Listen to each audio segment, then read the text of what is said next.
We begin this morning with news right outside your window.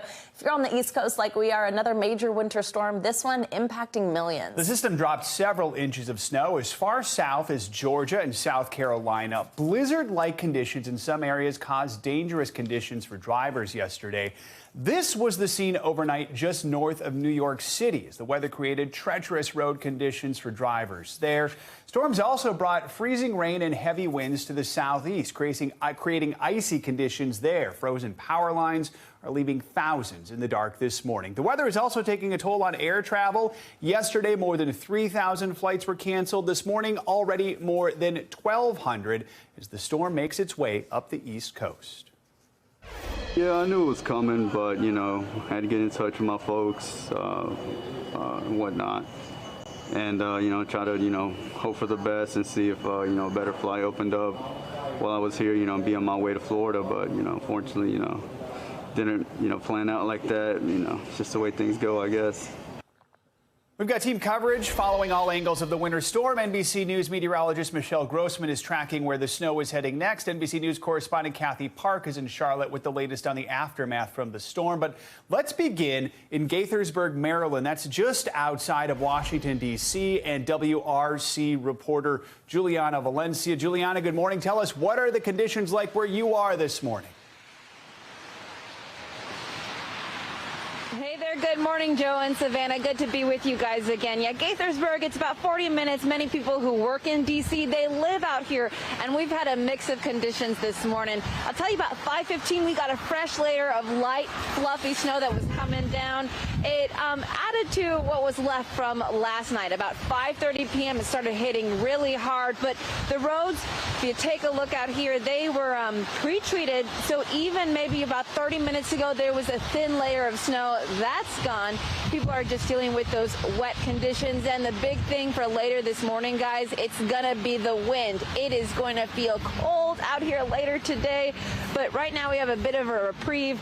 The light flurries stopped about maybe 30 minutes ago. Lots to deal with. A reminder to all drivers to stay safe out there. Juliana, thank you so much.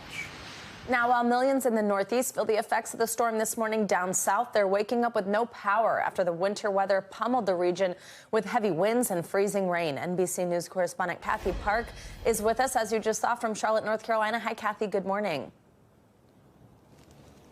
Hey, Savannah, good morning to you from a very chilly Charlotte. At last check, it's about 30 degrees out here. When you factor in wind chill, it feels like 21 degrees. Yeah, so the storm, long gone. It got out of here late last night, but we're waking up to this, kind of this wintry mix, and anything that melted, that thawed during the overnight hours froze over. Meanwhile, this morning, we are tracking some serious wrecks on the interstate and lots of cancellations at the airport. A dangerous mix of snow, sleet, and freezing rain crippling the Carolinas. Heavy snow burying Greenville, a wintry mess in Charlotte. It's a lot slicker than I thought it would be. And treacherous travel in Raleigh. The ice, you can't see it, and when you do, it's too late. So, again, it's not worth the risk. Spinouts piling up on the interstate. Our State Highway Patrol advises staying off the roads in most parts of the state on Sunday and Monday if you can. At Charlotte's airport, nearly all flights grounded. The high-impact storm knocking out power to tens of thousands in the southeast. Officials warning that 750,000 customers in North and South Carolina could see outages extend for days if the icing gets worse. We've moved in more than 11,000 resources. They're staged strategically throughout the Carolinas, awaiting those impacts to see where those outages occur and where they need to begin responding. Is it essentially going to be nonstop for your cruise today? It is nonstop. It's been nonstop, I think, all week. At least 4 governors declaring states of emergency. Overnight, near whiteout conditions in Arkansas to steady snow in Georgia. Stores hit hard with supply chain issues are struggling to keep up with storm demands. Unfortunately, with the supply chain being like it is, we went to order in and there was nothing there. Extreme weather also striking southwest Florida. A reported EF2 tornado leaving behind a path of destruction, destroying dozens of mobile homes across 3 communities near Fort Myers. This happened so fast, it was just unbelievable. This really came hard and it came fast. And the storm isn't slowing down. Up next, the Northeast.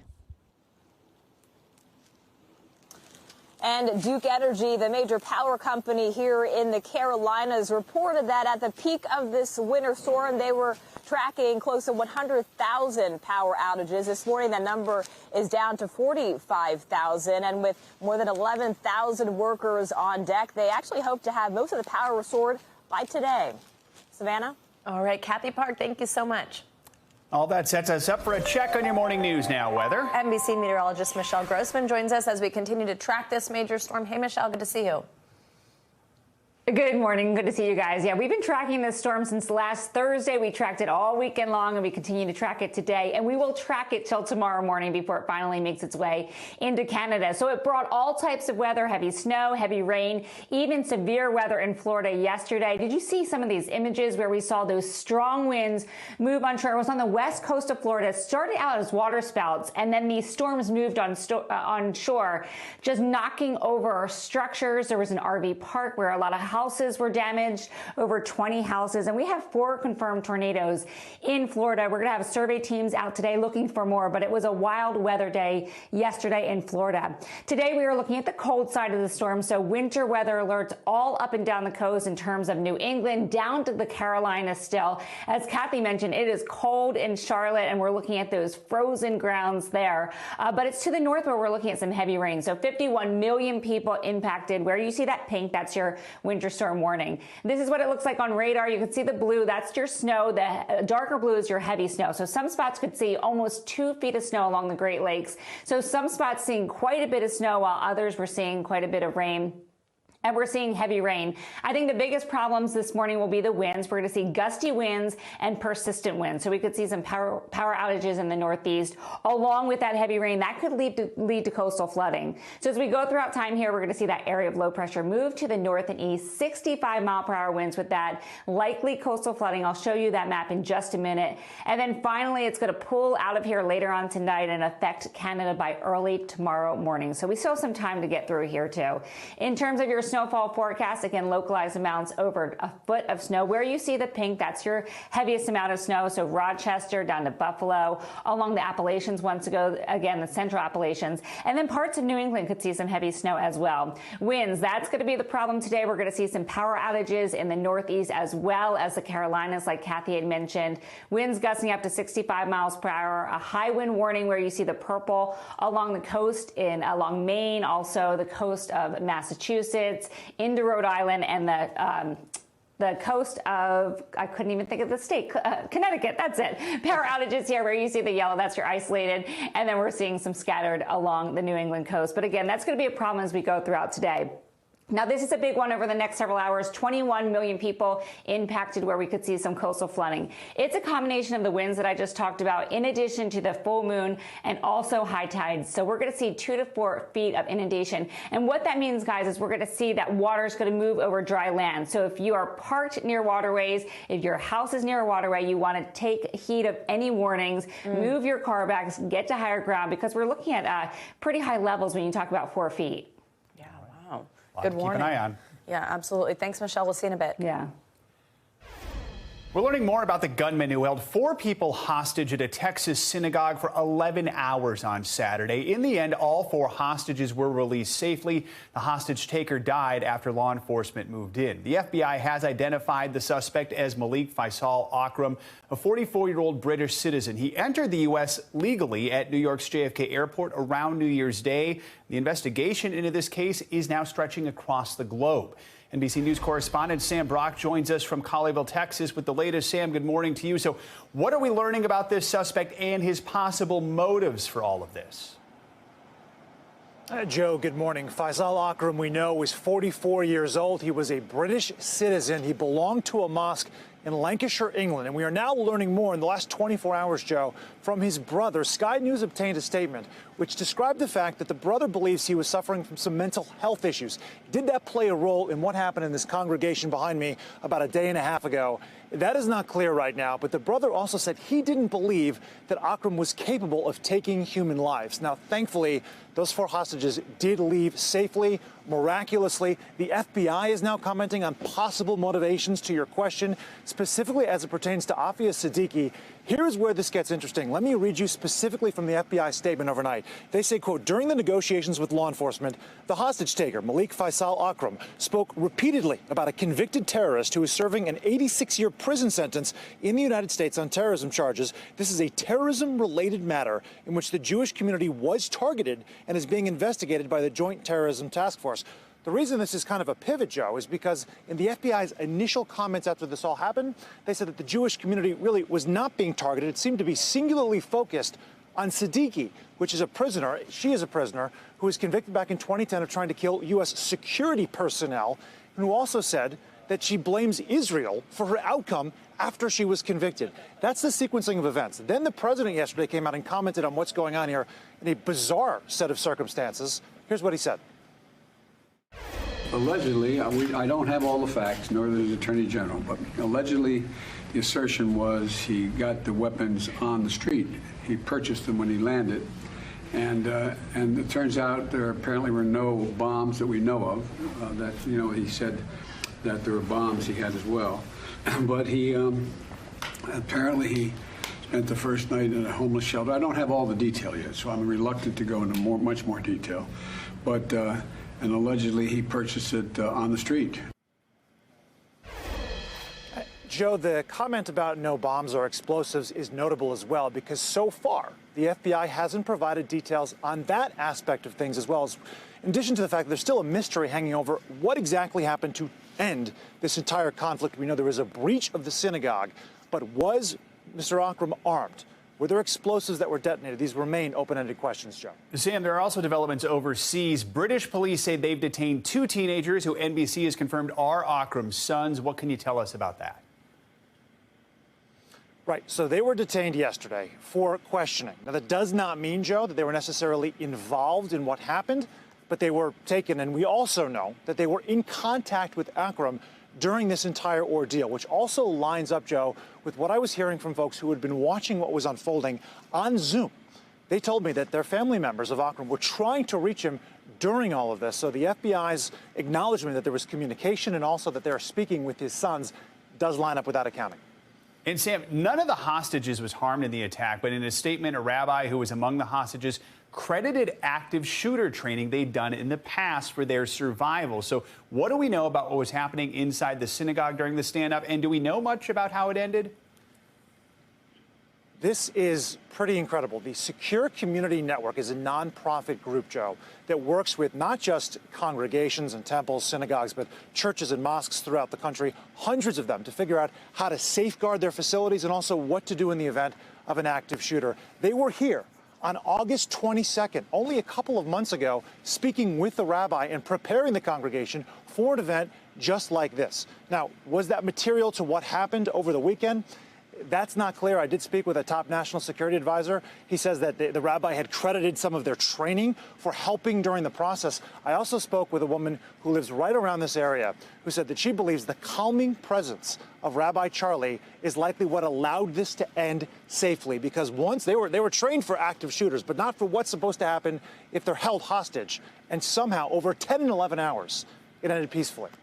Joe? It's hard to hear we even need this training, but it is good to know that the training did make a difference here. Sam, thanks so much for your reporting. Appreciate it.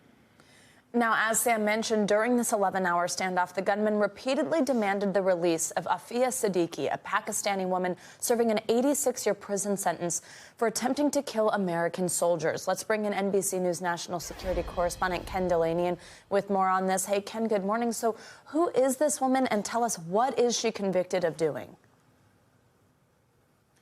Good morning, Savannah. She is one of the most enigmatic and interesting figures in the war on terror. She's been variously known as Lady Al-Qaeda. She was once called the most wanted woman in the world. She's serving an 86-year prison sentence in that Fort Worth Medical Center near the site of this incident after being convicted on charges of trying to kill American soldiers when she was captured in Afghanistan in 2008. So let's backtrack. She came from a prominent Pakistani family. She was educated in the United States, degree in biology from MIT, PhD in neuroscience from Brandeis, and then, according to U.S. law enforcement officials, became radicalized after 9/11 and disappeared for a while and was named as a terrorist by U.S. and Afghani authorities. And when the Afghans captured her, they say she had plans for a mass casualty attack in New York City. And she was brought into a room, according to the court records, not handcuffed. U.S. law enforcement and military officers came in the room. Again, this is according to the trial and the court records. And they say she grabbed a gun, tried to fire at them, tried to kill them, and thus was convicted of attempted murder and is serving this 86-year sentence. But for whatever reason, she has been embraced by the terrorist movement, and on various occasions they have tried to leverage her release. In one case, when ISIS captured the journalist James Foley, they offered to release him in exchange for her. In another case, Bo Bergdahl. So she has been at the center of attempts to get her released for a very long time. And Ken, I know there's some controversy surrounding this conviction from back in 2010, excuse me. So quickly tell us, what were these movements in Pakistan and elsewhere arguing? What were they saying had gone wrong here?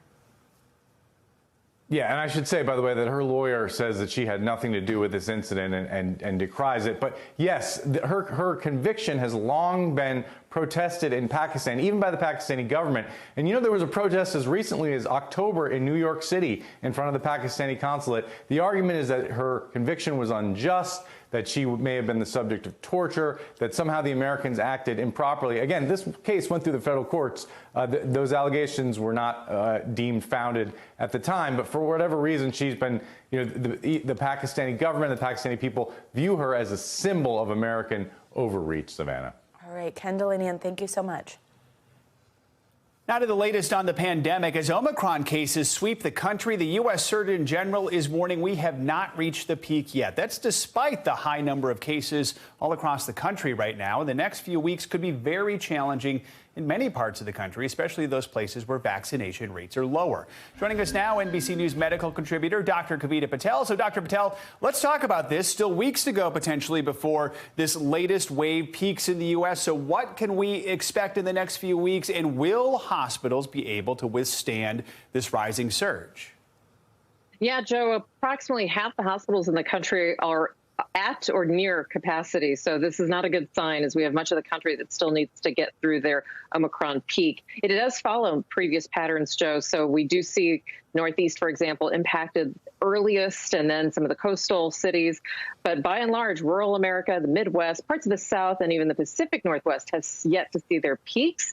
And again, that next couple of weeks will be critical, as well as weeks after, where hospitalizations tend to lag 2 to 3 weeks. Now, there seems to be a little bit of good news. Cities like Chicago, Washington, New York are seeing hospitalizations plateau and a slight drop in the number of daily cases. Of course, these were the cities hit early. They have high vaccination rates. But is there reason for optimism? There is reason for optimism. And as you mentioned, these cities have had sustained decreases, not just one-day decreases, which is good news. But that is, again, kind of something that we saw earlier, as you say, urban areas, higher vaccinated populations. And it's not just the high vaccination rates. Remember, these are also cities that happen to put in pretty severe kind of mitigation measures, everything from vaccine requirements in Washington, D.C. to enter into businesses, all the way to some indoor capacity restrictions that we saw in Chicago and other areas. And before we let you go, Dr. Patel, we do have a viewer question this morning. Tim from San Marcos, California writes, with new recommendations to use the more expensive N95 face mask, what steps could people take to allow repeated use of the mask? That's a great question. Yeah. So are these one-time use only, or can we reuse them? If so, how do you do that safely? I love these viewer questions because they're what we're all thinking. So the best way to reuse a mask, and you can use it up to about 4 days if you do this, put it in a paper bag. You really want to prevent those elastic bands from getting overstretched. So don't hang them on a coat rack. I used to do that, and you can see these things getting weighed down. But take them in a paper bag and make sure if there's any dirt or dust off of it, just dust it off. Put it in a paper bag and let it be kind of the storage area. Have a bunch of these paper baggies and rotate them out. Not 4 days in a row, but if you've got 2 or 3 masks, rotate them out. That'll give you at least 4 to 5 days of usage. Good advice there. Dr. Kavita Patel, thank you so much. She likes these questions. So do we. So if you have one for us and our doctors, let us know. You can ask us about the variant, the vaccines, or like we heard there, the masks. Our doctors are ready to answer those questions. Just email us at morningnewsnow@nbcuni.com with your questions. And also let us know if you want to stay anonymous. Now, for many, this school year is proving to be just as stressful as the last, with some districts going remote or canceling classes altogether. But some school systems have managed to navigate this latest surge and are even planning for the next one. NBC News correspondent Rahima Ellis has this story. We have to start thinking of COVID as a constant. It's an unsettling thought. Is allowing us the opportunity to really innovate. But strategic planner Andrew Smith says school districts need to face the harsh reality. We are in probably one of the most disruptive periods of time for public education that America has ever seen. Now is the time to do things differently. Smith's job is to do just that for the roughly 18,000 students in the Rowan-Salisbury School District in North Carolina, making plans, a lot of them, for what could happen next. You've got scenario 1 all the way down to scenario 13 here. Yes. Any questions about that? A mixture of in-person and remote learning, an iPad for every student, and staff focused on emotional support for students, all measures helping to keep the district's school doors open, even amid the current Omicron wave. The superintendent says they're taking a long view of educating in a pandemic. And we've got to figure out how we respond to problems that we don't even know about yet. Under federal relief bills, Congress allocated $190 billion for schools to respond to the pandemic. The Department of Education says much of that money has gone towards school climate systems and hiring mental health professionals. In Salisbury, the district received about $70 million over a 3-year period and is using funds for smaller classes, enhanced ventilation systems, more nurses, and Wi-Fi hotspots throughout the community. Smith says he looked to the business sector for ideas. If Disney World was going to bring back customers into their parks, they were going to do it in a way that was likely very safe. It's commonplace now, but back in March of 2020, these safety protocols, like social distancing, didn't exist, and educators were scrambling. We were paralyzed to know what to do next. The guidance was changing constantly, and so we needed a way to move forward and think ahead. You've got more than 25 desks here, but only 10 students will fill this room. That's correct. The district has seen few outbreaks recently. These proactive measures provide stability to students like senior Rachel McCullough. It shows me that this district cares about not only the students' learning or academics, but their safety as well. A district that plans to keep learning about how best to teach. Rahima Ellis, NBC News, Salisbury, North Carolina. Thanks for watching our YouTube channel. Follow today's top stories and breaking news by downloading the NBC News app.